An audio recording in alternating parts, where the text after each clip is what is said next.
Computer के भी master साहब हैं तो हम आपको आखिरी में कंप्यूटर भी पढ़वा देंगे। को अंतिम बैच फ्री मिलता है। जब तक कलम नहीं चलेगी तब तक पेपर में आप क्या लिख करके आओगे। समझिए, मुझे सिलेबस अक्टूबर तक समाप्त करना है।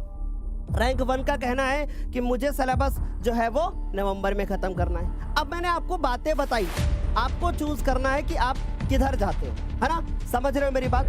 अच्छा, दूसरी चीज, थोड़ा सही पर प्रतिदिन पढ़े। ऐसा नहीं कि आज पढ़ लिया फिर कल सोचे अब नहीं पढ़ना है, मुझे बराबर पढ़ना है। ठीक, चलिए आगे चलते हैं। अब यहाँ पर हम आपको अपना ओपिनियन देके, यहाँ पर हम कोई दूसरी बातें नहीं बताएंगे, सिर्फ अपनी बातें बताएंगे। यानी मेरी क्या राय है और मैंने क्या सीखा वो आपको मैं यहाँ पर अपना एक्सपीरियंस शेयर करने वाला हूँ। चलो, अब मैं आपको एक बहुत प्यारा सा प्लान बताऊंगा और इस प्लान को आपको फॉलो करना है। महीना है मई का, फिर उसके बाद फिर अगला महीना आएगा जून का। मई से लेकर के अक्टूबर तक मैं इन 3 महीनों जो भी महीने हैं काउंट कर लेना, मई जून जुलाई अगस्त सितंबर अक्टूबर, 6 महीने। इन 6 महीने में एक आपका गोल होना चाहिए कि complete your syllabus, complete your syllabus. और ये मैं आपको पूरा करके इन महीनों में दे दूंगा। इन महीनों में मैं आपको ये सिलेबस पूरा करके दे दूंगा।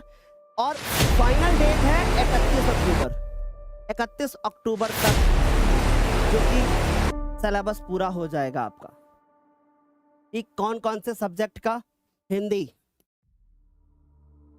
English, math, science, social science. अब किसी का आर्ट हो सकता है, किसी का कंप्यूटर हो सकता है, किसी की संस्कृत हो सकती है। ठीक है, आ रही मेरी बात से। तो ये वाला सब्जेक्ट आपको स्वयं प्रैक्टिस करनी पड़ेगी। आर्ट में यदि आप हैं तो आप निश्चिंत रहो, लास्ट समय 50 क्वेश्चन कराते हैं, वही आते हैं, चाहे पूछ लेना भैया दीदी से। ठीक है, चलो अच्छा आगे बढ़ते हैं। और इस बार हमारे पास संस्कृत के भी कंप्यूटर के भी मास्टर साहब हैं तो हम आपको आखिरी में कंप्यूटर भी पढ़वा देंगे। चलिए आगे बढ़ते हैं मेरे बच्चों।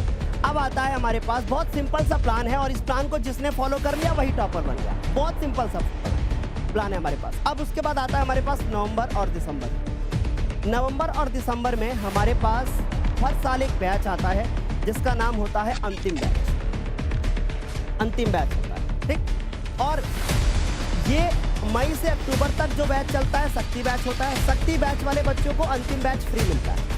शक्ति वालों को अंतिम, यानी शक्ति वालों को कोई बैच लेना नहीं पड़ता है। एक बार लेने के बाद दोबारा कोई बैच नहीं मिलता। जो नवंबर दिसंबर में हमारे पास बैच आता है वो आता है अंतिम।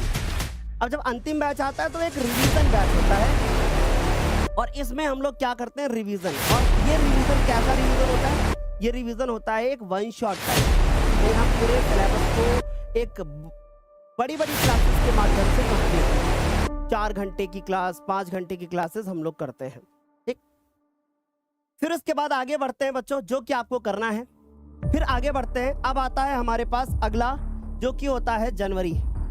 जनवरी से एग्जाम तक और एग्जाम के आखिरी दिन तक। इस महीने में ये जनवरी से लेकर के एग्जाम तक यहाँ पर चलता है हमारे पास बहुत सारी सीरीजेस आती हैं। कुछ सीक्रेट रखते हैं हम लोग, कुछ बताते हैं। यहाँ पर होता है एक तरीके से फास्ट रिवीजन। और इस फास्ट रिवीजन के टाइम में हम आपको कुछ सीरीज देते हैं और वो सीरीज से पूरा पेपर आपको बोर्ड एग्जाम में देखने को मिलता है।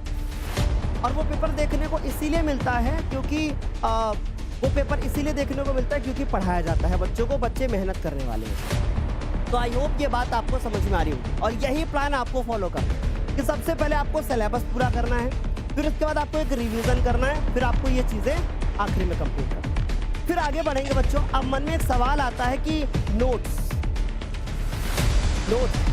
जो भी टीचर, जो भी हम लोग नोट्स बनवाते जाएं बच्चों, बस उनको बनाते जाना। नोट्स बहुत इंपॉर्टेंट है। अब देखिए जरा ध्यान से हमारी बात को समझना। नोट्स भी बच्चे 2 तरीके से बनाते हैं। पहला तरीका होता है दूसरों के नोट्स लेने और फिर अगला जो होता है वो होता है फ्रेंड। अब हमसे पूछिए बेस्ट कौन सा है। अगर मैं आपको टॉपर से नोट दे दूं और बोलूं कि भाई इनसे आप प्रिपरेशन कर लो, आप टॉप कर जाओगे, तो गलत है। आप नहीं कर सकते क्योंकि वो उसने अपने अकॉर्डिंग सेट किया है उसको, उसने अपने अकॉर्डिंग उसको बनाया है। तो यदि आप नोट्स बना रहे हो तो आप स्वयं के नोट्स बनाओ, जो हम क्लासेस में लिखवाएं उसी को आप स्वयं लिखो।